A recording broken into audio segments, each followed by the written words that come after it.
So out of both the spooky experiences and emotional moments from the show, do you have any that stand out to you the most looking back? Looking back for me, the moment that stands out the most was in Tonopah at the Clown Motel in the first episode. I was rattled by a mother who was doing her best to respect her non-binary child and struggling with pronouns, and seeing her really do her best to support her child. That it hit me in a way that, like, I couldn't wrap my brain around of what would happen in my life if my parents had done that for me, or if they hadn't disowned me and made me homeless at 15 years old. And I just sort of broke down, and I broke down, and Roz was very kind to take me into a bathroom and let me have this moment. And for her to say, "We're not going to abandon you. We're not going to reject you." For me, it was the first time my mind clicked and said, "Okay, don't be afraid. These people have your back." And from Juju, Alex, Logan, and Roz, they never once faltered in that. So that was the really important part for me, was right there in episode 1, when I got to have this real connection with the team. I just want to say, for that scene, it was so special. I'm one of the producers of the show, being on the other side of the camera and watching this unfold, and I produce Queer Eye as well. And I think the magic of this show is we were in a tiny little town. Tonopah was so small. Like, when we walked to town, people knew we were there, and it was like we were special. And to see some like moment like that where you would not expect it, you would think that's a very coastal thing, right, or big city thing. And to see this woman talking with such respect about trying to figure out how to deal with her non-binary child, and then to see that influence Ken, like, that scene was so special to me. That was like, as a producer, when I sat back and went, this is why the show is being made. It's not just about the paranormal experiences. It's about the human connection. I honestly, as a fan of Queer Eye, when I saw that moment, I've seen the first episode, when I saw that moment in the bar and Ken broke down and everything, I go, yes, it's definitely from the creators of Queer Eye.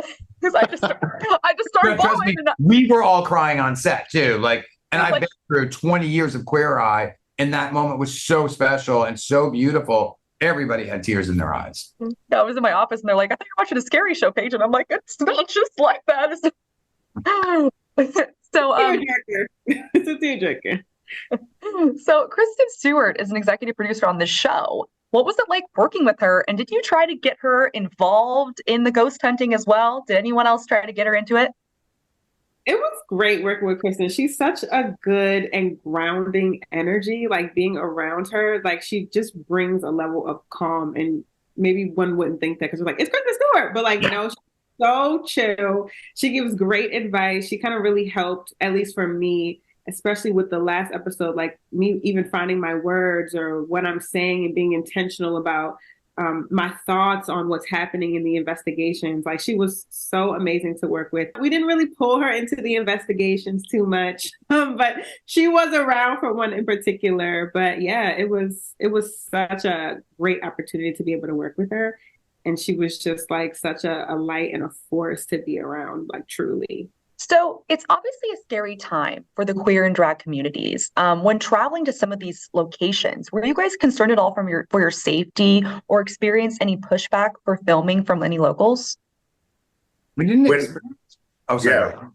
When I turned 39, in episode 1, and we were in Tonopah filming the Clown Motel, and everybody, the cast and the production company, took me out to, you know, have a good time, and we went gambling, and we went into this bar. The people who were working there were lovely, but there was a local who was very off-putting. I'm staring down Juju, staring down Roz.